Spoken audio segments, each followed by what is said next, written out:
Welcome back. You're watching The Nation at 5 with me, Griha. We are now getting some more mega exclusive news break here on CNN News 18, and we are now decoding Taliban Foreign Minister Muttaqi's press conference, which was in fact a direct attack on Pakistan. Muttaqi has categorically denied any terror sanctuaries that might be in fact emanating out of Afghanistan. That was the charge against Afghanistan, Taliban for that matter, by Pakistan, particularly made there by Khwaja Asif. And that charge has been completely denied. And there is also an evidence that has been demanded. Muttaqi's statement that Afghan courage should not be tested was not only aimed at Pakistan, remember, but also at external powers like US and NATO.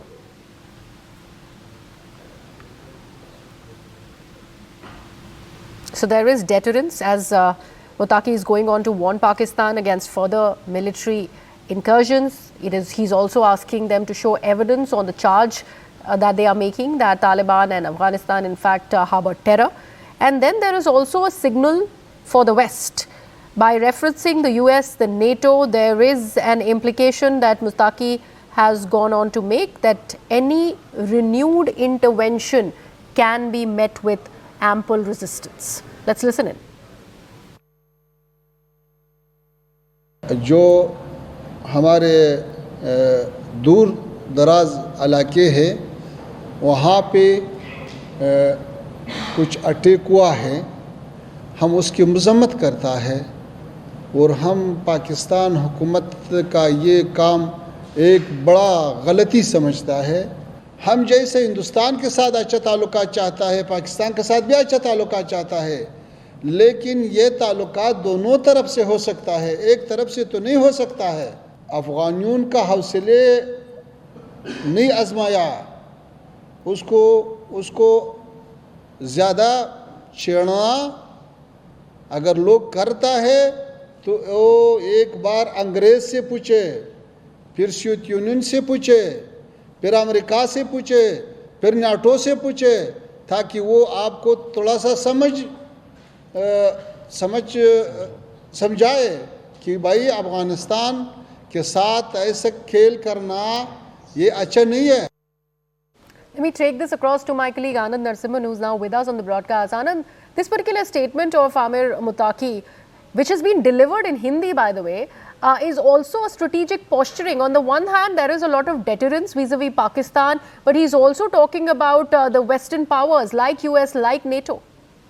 It's about the Afghan resilience, that this land may be ravaged and it may be looted and plundered, but it will never be totally conquered.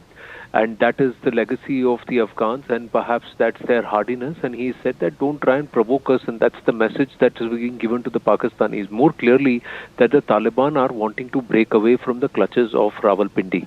It is very, very clear. And the fact that he also highlighted the issue of 80,000 Afghan refugees who were forced to leave Pakistan and were totally displaced. Now he's using and he is raising theirs at Delhi at a time when a Khwaja Asif wants all Afghans to leave Pakistan. So clearly this is going to become a huge international human rights issue, and Pakistan will, along with facing the civic strife which we discussed earlier, will also be now under the radar of the human rights watchdogs based on how they are treating people who have been displaced and who have come into Pakistan because of it being war torn, because their own lands were being looted and plundered, and Pakistan was actively involved in those military strikes in that region. The other thing is that the Afghans are not taking kindly to Pakistan, looking at Afghanistan as its own backyard where it can dump jihadis when it wants and then come and bomb their places and their settlements whenever they feel like. That is something which the Afghans are not very happy about, and these things they remember.